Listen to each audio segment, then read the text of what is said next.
legislatures to support or to learn about cannabis-based treatments, or to learn about Americans for Safe Access. I do appreciate the introduction from David. I am Dr. Brian Terry. I am an anesthesiologist. I also am chairman of the House Health Committee.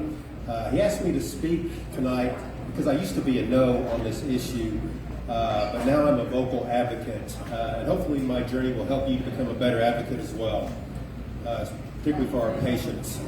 So for starters, I want to tell you a few things that he left out. Like I said, I grew up in Oklahoma. I'm a product of the 80s. My options were dance music and Dukakis, or Ronald Reagan and heavy metal. So I chose this route over here. I've seen all the great bands, been to all the great concerts. Never once have I smoked. Never once have I touched a drug. Nothing that I don't do from an anesthetic standpoint. I've got severe asthma. I wouldn't advocate smoking. Wouldn't advocate any drugs. As the Ronald Reagan aspect, again, I'm consistently one of the most conservative legislators in Tennessee, and my district is a solid red district. But how did I become an advocate for medical-based cannabis? Well, like most legislators that are a no, when you first get started, you probably don't know much about the issue. You don't know much about the science. You don't know much about the patients. And a no is a security blanket for a lot of legislators. It's easier to defend a no or to explain a no to constituents. But as a physician and as a legislator, I knew I had to advocate for patients and my constituents.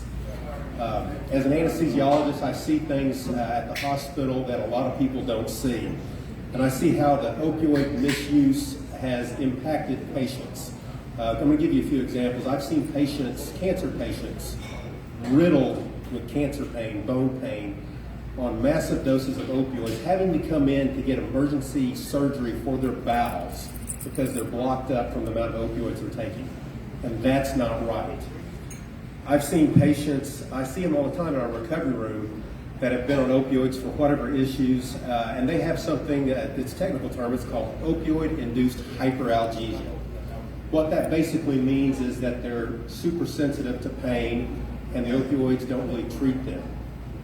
In order for me to treat them, I've actually had to give them a mixture of fentanyl and Haldol. Haldol is an antipsychotic. Fentanyl, yes, it's that same fentanyl you're hearing on the street. I've mixed that and have to give that to patients to get them comfortable. So I began researching the science about cannabis-based treatments, and actually visited the Tennessee Botanical Medicine Research Center in Murfreesboro at MTSU. Began online looking at the science and the research on that. Began talking to other doctors, patients, to nurses, people in the community, and they all said similar things. If they were those type of patients, they would want that option. They would take that option. That decision should be between them and their physician. And going through all that, I'd actually come to the point that I was going to be supportive of the issue, and then by chance, I got to meet and talk to a girl by the name of Alexis Bortel. And I don't know if any of you if y'all know who she is. She is a 13-year-old girl, originally from Texas, that is suing the federal government over her cannabis-based treatments. And I got to know her. We have a mutual friend, her dad's best friend from college. I knew him, and I was able to meet the Bortels that way. So I'm gonna give you a little bit of background on her story if you don't know her. Like I said, she's originally from Texas. At age 7, she began having intractable seizures. By age 9, she had been on 30 different FDA-approved regimens. None of them worked. Some of them actually made her worse. So when she, finally her doctors pulled her in and they gave her 3 options.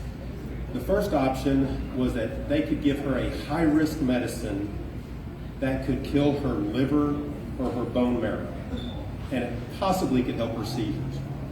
Or they could do experimental brain surgery on her. It might help the seizures, but it definitely would be brain surgery. Or she and her family could move to Colorado and enroll in a cannabis-based treatment and see if she could get treatment that way. So by a show of hands, if it were your daughter or your granddaughter, raise your hand if you would have taken the high-risk medicine or had a hole drilled in your child's head. Yeah, me neither. I don't see anybody raising their hand. And that's what the Bortels did. They took the choice and they moved their child to Colorado. She got enrolled into a program there at Aurora Children's Hospital and began taking cannabis-based oils. By day 30, she quit having seizures. She's been seizure-free for over 4 years. She plays volleyball. She's had a normal EEG. She runs a business, and she's an honor roll student. Yet she's a cannabis patient refugee. She's suing the federal government, and she is fighting for her God-given right to life, liberty, and the pursuit of happiness. In Tennessee, we have...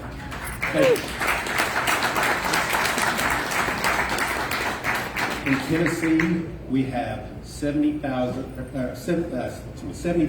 Tennesseans with seizure disorders.